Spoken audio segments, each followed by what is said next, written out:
So massive breaking news update for you guys. It was an expected victory, but it being expected doesn't make it any less sweeter. The Indian men's hockey team has absolutely hammered Pakistan, and with that, they've confirmed their place not just in the semis, which was already confirmed before, but they will finish the Asian Champions Trophy group stage at the top of the table. First place Secured. guaranteed. It's done. And as far as standings are concerned, the way the tournament sort of progressed as of now, it looks like it'll be Malaysia who will finish in second place, given how the results have panned out. Yeah.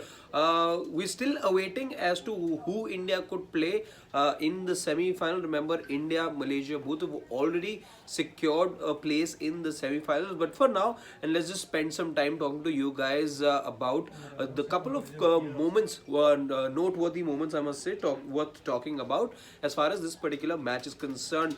A good conversion for Team India, Shane, because that was one of the biggest criticisms that had come out after that Japan Japan game. Because remember, in that game, it had taken India the 9th penalty, rather the 10th penalty corner for them to get their first goal. They had squandered the first 9 opportunities, but today 3 opportunities, 3 conversions. Exactly. They were before this, of course, and by the way, that Japan match was an extreme example. But this has been a consistent problem for the team that they're just not good at converting their penalty corners. Drag flicks. You do have a specialist in someone like a Harmanpreet, but unfortunately, you were just never able to get that level of consistency. Which, to be fair, all top sides have. You've seen Australia do it. They're ruthless when it comes to their Belgium are also exactly. Belgium are very good. The Dutch are very good at it. You need to be able to actually take your let's say penalty corners, keep a good conversion, right? Because otherwise sometimes in the open field or on the open play it can sometimes be a little tough to get those conversions. India were getting them, but a good team will punish you in PCs, and that's exactly what India did today to Pakistan. And just to tell you how good India were on the day,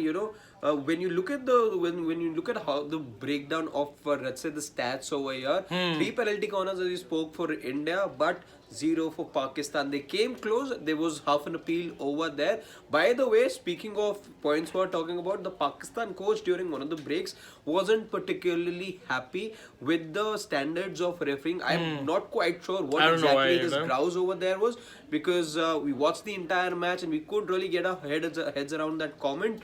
Perhaps just one of the easier things to do in the heat of the moment, to just shift the blame somewhere else, because otherwise couldn't really see any particular occasion wherein Pakistan would feel that the umpiring or the refereeing wasn't up to the mark. So that was also one of the moments. But Pakistan, no penalty corners for them, and again looked very, very vulnerable every time India moved forward. A goal for the team India every quarter. So that tells you the entire story. 4-0 being the ultimate scoreline over there. And so for Pakistan, it's been a mixed bag, as we know, this particular campaign for them. They still do remain in contention, Shane, if I'm not wrong. I think they were 3rd prior to the start of this particular match. But we'll still have to wait and see as to what that semi-final game lineup will look like. Both the games, by the way, speaking of the semi-finals, will take place on the 11th of August, and we'll then have to see how India then do in that semi-final match.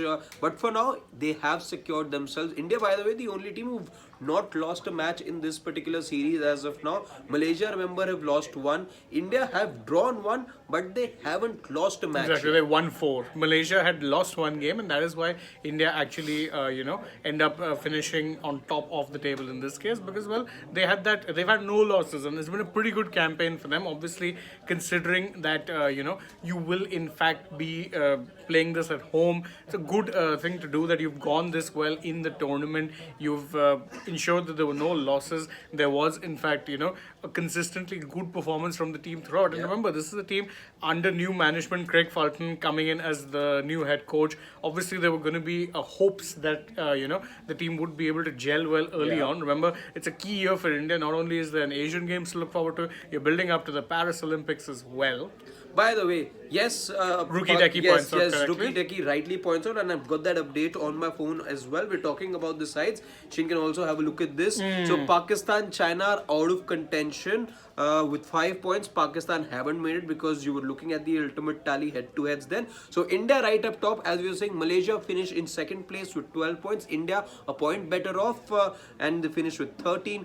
Korea then find themselves in number 3 with 5 points. Japan at number 4 with 5 points as well. Pakistan also 5 points at But the goal end of difference. the round robin stage, but it's the goal difference that sort of takes them out of the equation. And as a result, you've got India, Malaysia, Japan and Korea who will now be featuring in the semi-finals. I don't understand the need for a semi-final in a 16 16 tournament. yeah. It's the same, and I understand. I've seen the similar kind of a criticism even for the Asia Cup. We have a Super Fours Yeah. when there are a total of 6 teams. So unless you play really badly, you're qualifying for that Super Four. So I've never really understood it, but anyway, that is the format. We can't really say much about it. The breaking news update, in case you're just joining us, of course, India have beaten Pakistan. It was along expected lines, really. It has been a case for quite a while that India have had the wood over their neighbors and arch rivals. But a win is a win is a win. You're going to celebrate it regardless, and takes it to the top of the standings, ensures that you're making it to the semis of, let's take a couple of comments. You have Akash Bhardwaj saying that I love how Yuvraj played. Good to see him, but needs to replicate it in big games. And by big games, he means in the World Cup games next time. Yeah. Plus, of course, don't forget Asian Games coming up. There will also, of course, be, you're building up to Paris. That's next year. So there's plenty of, By the way, there was a lot of, superstar presence as well. And for all of you cricket fans out there, many of you I see, frequent, the dugouts and every other video we do. I see some of you who frequently sort of get in touch with us here on Sports Today. Ravi Chandran Ashwin, by the way, was there in the stands. You also had the Chief Minister Stalin as well, who was there in the stands. So there were a lot of famous personalities also watching on as India beat Pakistan. Of course, a high-profile game nonetheless, even when this wasn't the strongest Pakistan side, and we all knew that. Really, when we're looking at the head-to-heads, it's only going one way, and you really had to scroll down to find a Pakistan win. The last time they managed to get the wood over or get the better of India as far as having the wood over the opponent is concerned. That's a long time. Yeah, it's been India that have been dominant, but having said that, a complete performance from India. There wasn't a lot of threat that the Pakistan team could pose. A very young side, as we all know. But having said that, exactly the way India would have wanted to end this round robin stage. Absolutely. Puts them in a good position for the semis. Of course, to bring you coverage from that semis, as Harshit said, August 11. We'll be bringing you those updates as well. We'll be live before and after the match. So stay tuned for Mr. that. Fact's been asking us time and again, your favorite goal. Shane, your pick very quickly. All right. Favorite goal? I think I would go for the opener. Very emphatic. Me too. You know, the fact that of course you were looking for a breakthrough, but again the way it was hit by Harmanpreet, I totally love that. Exactly. Maybe the third goal as well was also, again, it was hit straight at the keeper, and yeah, the keeper probably could have done a little better on the occasion, but it was hit with a lot of ferociousness. But having said that, the one pick for me as well, like my colleague Shane said, is going to be that first goal. Very quickly, we've got the semi-final confirmation as well for you guys. The first semi-final will take place between Malaysia and Korea. India's opponent will be Japan in the semi-final, which will take place, as we told you, on the 11th. Interesting match, one that I look forward to, given that Japan were the very team who frustrated India. It was a 1-1. The PCs. Yes, it was a match that ended in a 1-1 draw, and that's the reason why India sort of lost out on those couple of points. Otherwise, would have been just the perfect run for India, and 5 out of 5 wins. But a good opponent in Japan, somebody India tried and fought really hard against, but weren't the most successful in terms of breaching the defense over there. So India will be challenged. India will be challenged against Japan. As Rookie Techie also points out, that Malaysia-India seems the likely final, and I'd have to agree with you based on how the group games have gone. That would probably be favorites. But again, knockouts are a very funny thing. Never count any team out. It's just one match. Alright, with that guys, lots happening. We've got to be getting on with some other stuff as well. But stay tuned to Sports Today. It's been a good day for the Indian hockey team, and not so for the Pakistan team. So commiserations to them.